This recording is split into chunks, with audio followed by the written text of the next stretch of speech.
Hello and welcome again, my friends, to another episode of Two United Fans. I'm Kyle. I'm Notch. And today, we are almost there, ladies and gentlemen. Minnesota United kicks off this upcoming weekend. So we brought in Bill Stenross to talk about how the season has unfolded here so far, the players to look out for. It's going to be awesome. And then also we're going to wrap up the preseason reviews with one last team, the Tampa Bay Rowdies. Yep, I had a chance to talk to Jason Bruzzichesi, our former editor, by the way, who's now the president of Ralph's Mob, the supporters group for the Rowdies.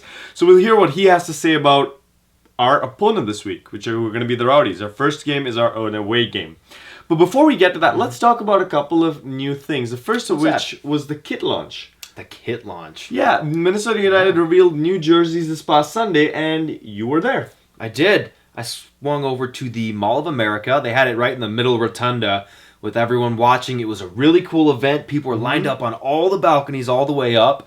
So the team got a ton of exposure from it. And the kits, although not that different, I thought were pretty good. The home jersey looks much like Notch's old, antiquated, out-of-style jersey that he's wearing now. Jeez. Kyle told me he didn't want to sit on the couch with me during this recording because I'm wearing the old kit. Some people these days, perception is everything, I guess. So, anyway, I like them. I think the only thing we differ on is I like the blue numbers. Notch doesn't. I must be, I think, the only person I thought they should have been white, but everybody else loves them, and apparently the president said something to you about them. Yep, Nick Rogers was pretty excited about putting the blue numbers on them. He really likes them, thinks they really pop on the field, so I got him on my side. Yeah, he's just going to punch me in the face the next time he sees me. I will say, though, that the away kits are almost exactly like last year's. I struggled to find a difference. There's probably something, but it's a plain blue jersey. They're fine. They're not ugly. They're plain. Yeah. I'm not going to buy one. But please go buy one. Support the team. You do it. It's true. Also, we wanted to note that we are recording this before the team's last friendly, which will be down in Orlando. We're going to take a trip to prep for their first game against Tampa Bay. So we don't know exactly what will happen there, but... if the Loons have just signed Cristiano Ronaldo, picked up Beckham's, or if we're now actually fans of Miami United FC because our franchise moved there, and that's been Nick Rogers' evil plan all along, we wouldn't know it because we're recording before all that happened. So just keep that in mind, and hopefully we'll both see you at some of the away parties this weekend for watching the games. The other thing I just want to quickly note before we go over to our next segment is that the 4th episode of TUF should now be out. So go and find that. Listen to it. You can subscribe on iTunes now. We're famous enough to be on iTunes.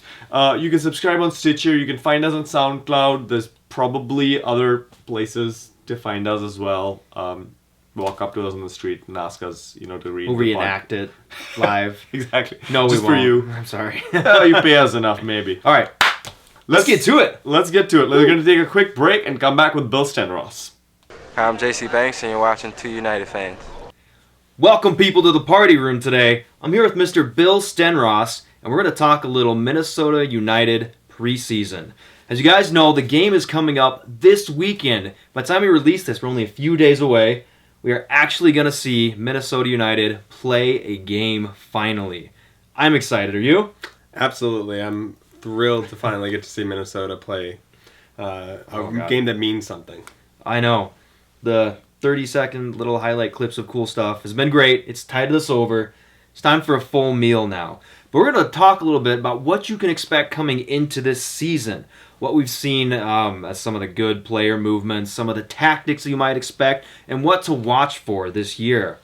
So to start it off, I think we want to talk a little bit about just the preseason as a whole. It was another flashy preseason. They went on another international trip, had some big-name friendlies with MLS teams home, and then some big First Division Brazil teams abroad. Overall, how do you think that went as preparation for the season? I think it's about as good a preparation as any lower division team has this year. And even most MLS teams couldn't have had a better preseason as far as getting them prepared to play competitive games, getting every player a chance to play in a good number of minutes against quality opponents. I agree. It really is another fantastic preseason that hopefully should set us up well going into this. But you never know with the NASL. With the lopsided seasons, I guess we'll find out what happens. And since it is such a long season, some of the points that we really wanted to cover today, we're talking about our players' age and all the talent we have and how we fit them on the field. So we made quite a few new acquisitions while at the same time keeping pretty much the same team together.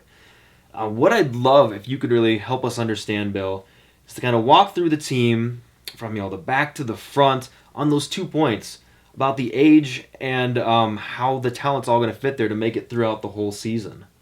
Sure. Starting in goal, they lost their veteran goalkeeper in Van Oekel, fan favorite, but they brought in a young Cameroon international player in Njak. I believe that's how you pronounce his name. He's looked really fantastic in preseason. With a few minor heart attacks. Yeah, it worked. yeah. It's great to see somebody that athletic. It's not something we've really seen before at NASL on any team, is a goalkeeper that athletic. And hopefully that's going to make up for the fact that the only place on the team that there were no new signings was the back line. We're looking at the same 4 in the back with Pitch Colin, the captain from last year, likely moving back into substitute role, most likely in the back as a center back. So there isn't that there wasn't anything new there.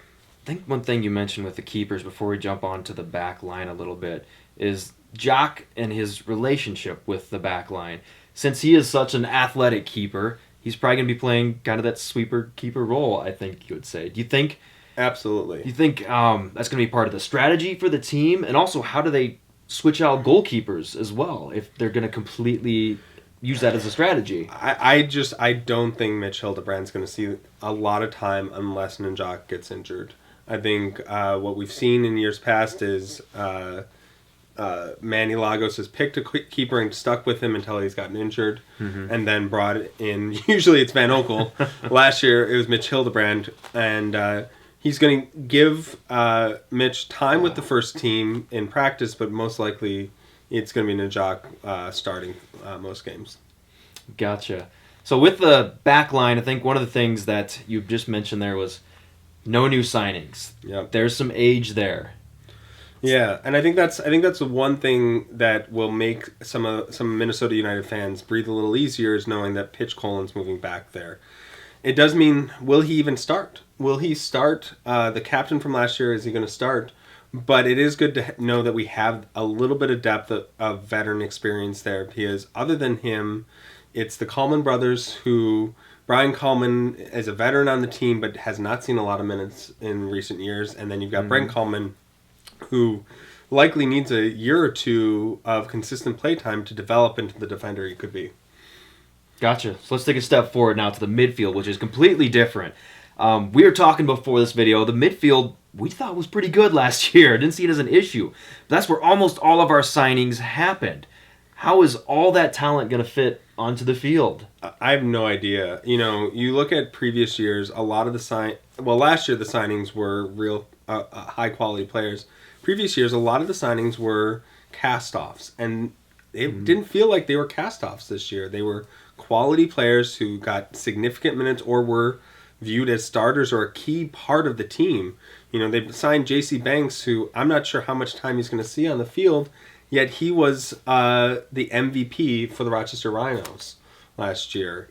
And so how are they going to get all these players on the field? How are they going to get them in positions where they're going to be able to shine and use their skills and be successful? It's going to be really interesting to watch. Gotcha. Who was your first midfielder out? Not playing? Not playing. Who's sitting on the bench of all these good talents in the first one? I've got a soft spot for Jamie Watson. I think he's a fantastic guy. I think he has done so much for the team in the short time that he's been here off the field. And I think he had one of the best preseasons he could have had. Yeah, lots of assists, had some goals, just really helped the team in ways that I think is going to make it much harder for Manny Lagos to say, you're not in the starting 11. You're not going to be a sub. He's really inserted himself in that discussion. I think Mendes is another player that had so much success last year, and yet will likely not see the field except as a late sub. You brought in Ibsen, you brought in Steele, you brought in Khalif? Khalif. Yeah, Khalif. Yeah, it's, I don't know. It's stacked. It should be hopefully exciting, but we'll see if they can keep everybody happy, which we'll touch on later. I think one of the last things I wanted to say before we moved up to the forwards is I'm going to have you put on your speculation hat. Do you think Ibarra's with United past this year? Man, I don't know. I mean, and what's interesting is I don't think Minnesota United considers him a midfielder. I think they consider him a forward. You look at how they deployed him last year in the second half, and thinking about what formation they're going to use, he's likely going to be moving out of that attacking midfielder and more of a forward position, which means then how do you fit everybody else on? But in some ways that's good that they have such depth in the midfield, because there is a good chance that he's not going to be with the team for extended periods this year. Unfortunately, this last week, he didn't get as much time. He didn't get any time playing with the U.S. men's national team. But still, he's got a good chance of being called up for the Gold Cup, and that's a month tournament, which as long as the United States stays in it until the end, and Minnesota will be missing him for a big chunk of that. And so that's going to be tough. And then at the end of the year, will Minnesota be able to keep Ibarra? Will they send him out on loan? I think, as a fan of Ibarra, I'm torn. I would love to see him still here in Minnesota. I'd love to see him continue his development at a Liga MX or MLS side for next year. Gotcha. It'll be interesting to see how that unfolds. Yeah. And since you mentioned him being a forward, let's jump to the forwards here. We've got league-leading goal scorer coming back, Christian Ramirez, and then Pablo Campos, all healed up. League-leading scorer. Both. Can they both be on the field? Well, I think one thing that we've seen in the preseason is, Pablo Campos was able to score a goal. He's not 100%, even still. And I wonder, will he ever be 100%? And that almost makes Manny Lagos' decisions a little bit easier, because how do you keep him off the field when he's shown to be such a quality player? Yeah. What you've got such other good players to play with. I would love to see him get a chance to come off the bench like he did at the end of the season. I think 15-20 minutes a game for Campos would be fantastic. Sometimes teaming up with Ramirez, sometimes on his own up top. I think that'll be great. I think it's interesting that they, even with this depth that we perceive as fans, that they still signed Gieson Mora. That's true. Who was coming back to the team. Yeah, I mean, I think I'm not. It'll be interesting. Hopefully, he has a better tenure with the team than he did, or at least how it ended the last time. But apparently, he's shown the team and Manny Lagos something that he needs to be a part of Minnesota United this year. It's a stacked team. It really is. It is. It seems like midfield and up, midfield to forward has so many people. You touch on the point that it is interesting how light the back is. It's talented, but it's aging and no new signings. Yeah. So we will really see how this comes and plays out here. Yeah, absolutely. I think there's a lot of things that we're going to see. Are we going to see that Ramirez Campos team up that was so successful in that first preseason game against the Seattle Sounders? Great goal. Fantastic. Beautiful. And, you saw Miguel Ibarra given that free rein to range the entire field. Or is Miguel Ibarra going to play more on the wing, which is something that if he moves up into a higher division or another league next year, that's where he'd likely get playing time, not as that attacking midfielder that we saw such success. So my question quick is, where do you think United is going to end up spring, fall, overall? That rhymes, and I like it.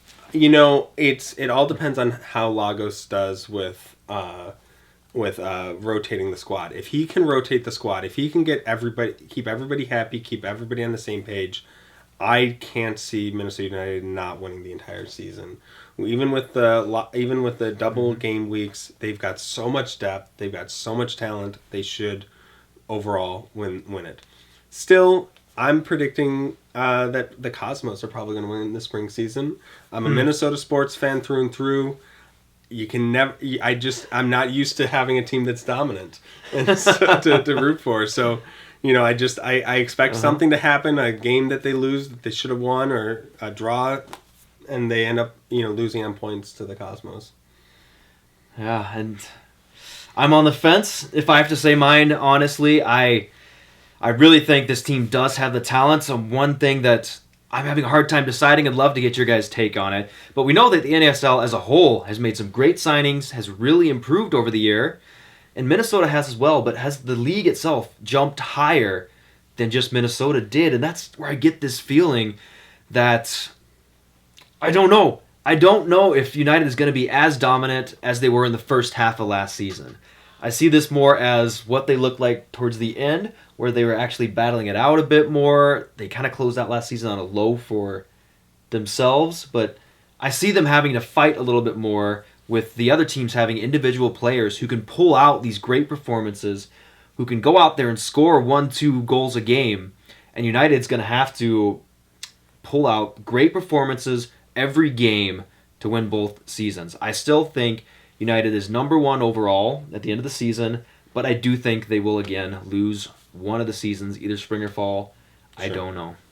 So that's our take. We hope you learned a little bit about this preseason and what to expect from the team. It's going to be a wild ride this year. I'm jacked for this weekend. Where are you going to be watching it? I'm actually going to be watching it spot. In Tampa Bay. I'm so excited that I get a chance to go to the game. And it's going to be fantastic. I'll get to hang out with Ralph's mob down there. I'm so jealous. They seem like such great guys, and it'll be a lot of fun. Hopefully, and it'll also be 3 points for United. So where can they find you, Bill, if they want to listen to all your great advice? I'm at Northern Pitch now. The Loon Call moved over to northernpitch.com, and we're contributing there. It's a fantastic group with a lot of writers from Minnesota soccer fandom, and you can also check out the book that I helped write with Wes Burdine, The Complete Darkness, and you can find that at bylinepress.com. Cool. Well, thanks again, Bill, for joining us as always. Everybody enjoy this opening weekend. We'll be back after that to talk a little bit about what we saw in the game, and we'll just keep rolling through this season. Thanks again, guys. Thank you. Whew. I get chills just thinking about it. We're almost there. So thank you again, Bill, for taking time to talk with us, and we look forward to many more of those in the upcoming year. Absolutely. We're going to have Bill back every week for match analysis segments, or if Bill's not able to make it, somebody else who knows, well, not as much. No one really knows as much as Bill, but a little less. But hey, I got a question for you. Yeah. Do you think Minnesota United are going to beat the Cosmos this year? Do you think this is the year that we finally beat the Cosmos, and do we beat them multiple times? I think we break it this year. I think we break the curse. Yep, I think that we beat them both 3 times. 3 times. I do. I think predicting we sweep the Cosmos. We're sweeping the Cosmos. Interesting. What's your take?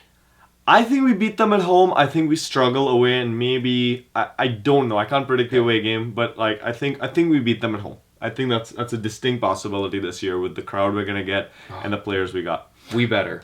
But hey, let's talk about another team in green, shall we? Which is the Tampa Bay Rowdies, who we are going to play soon. Yeah. We actually did a segment on the Rowdies, introducing them as a team last season. And if you have a chance, you can go back and watch it.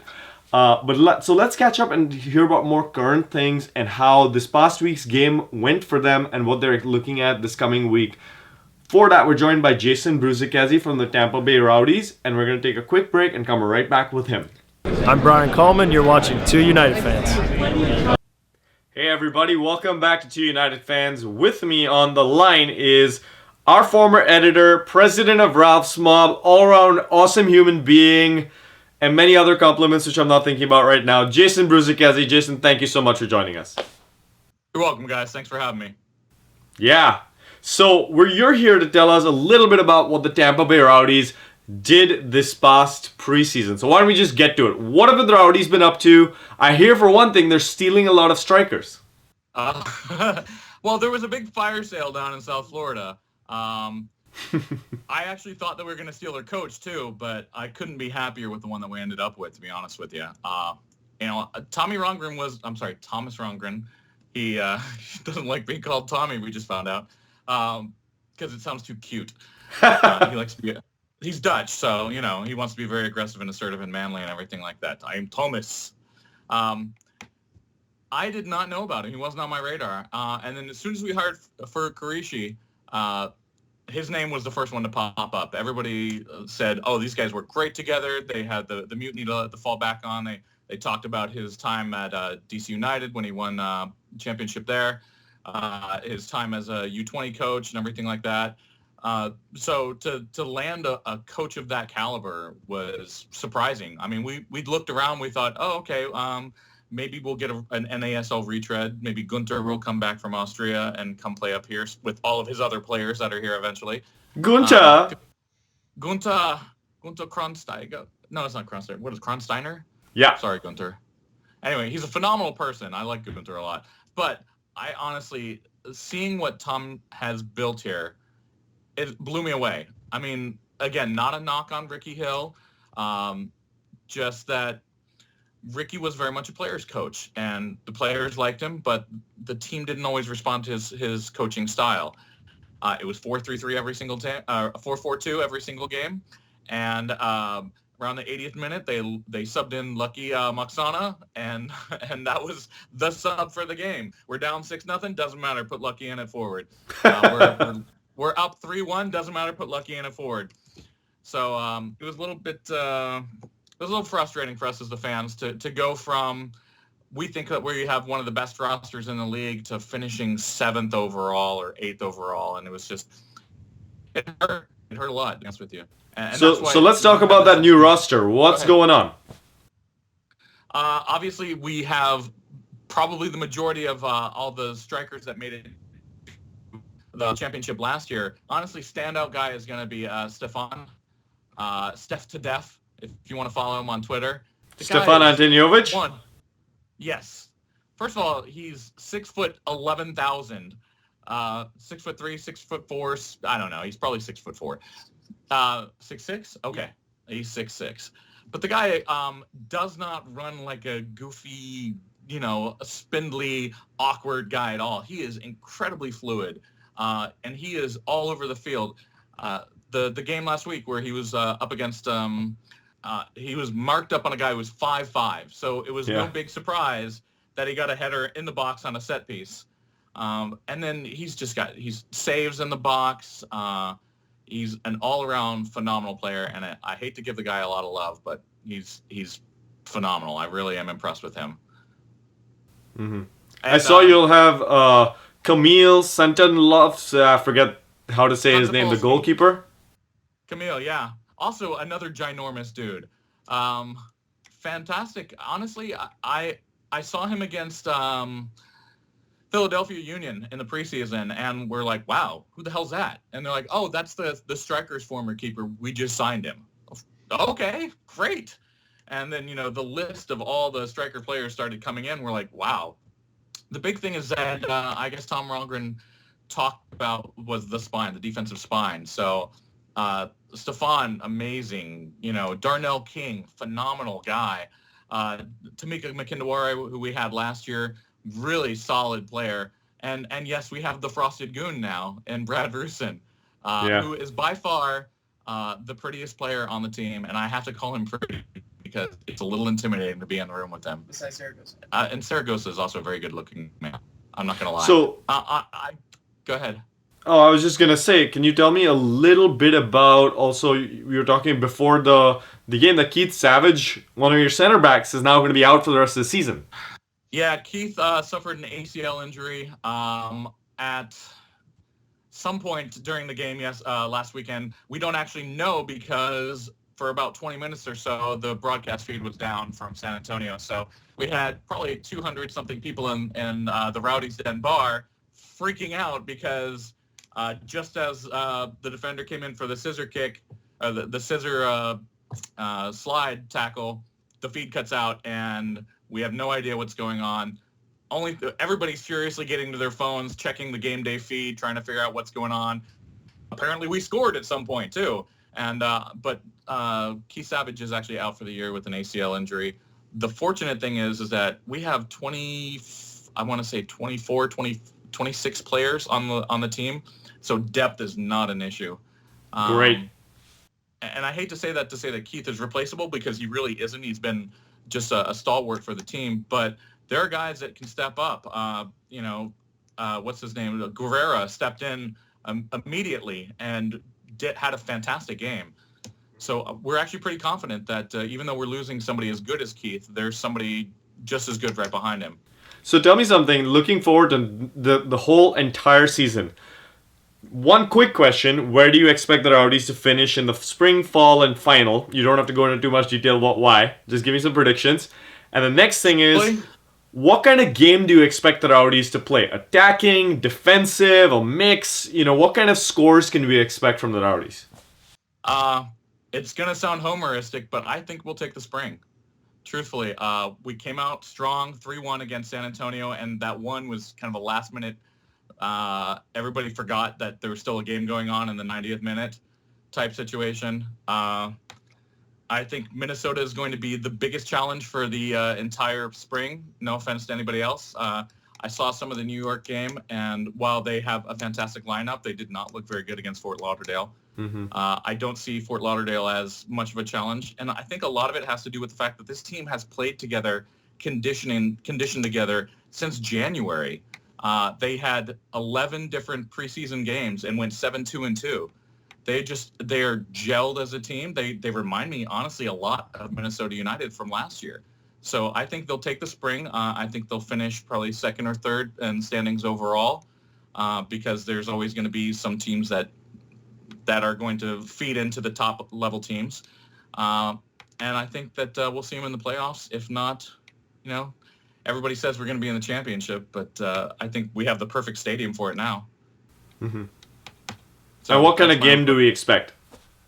Attacking, just nonstop. We saw it in preseason. We saw it last Saturday. Thomas Rongren does a 4-3-3, and it is just nonstop. It was the 87th minute, and we're still pressing the ball up the field despite being up 3-0.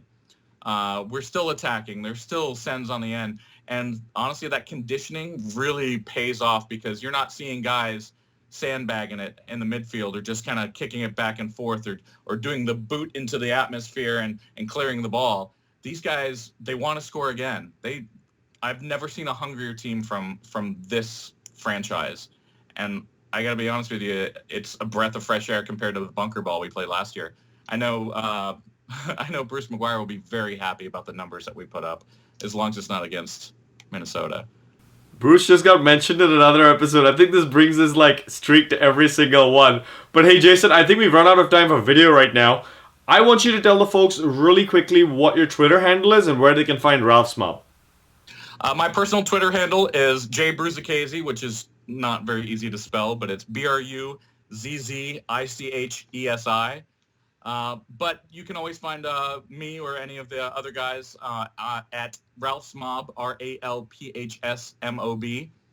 We have a brand new website we have a blog as well. We're trying to copy some of the more successful Northern Pitch style media organizations out there.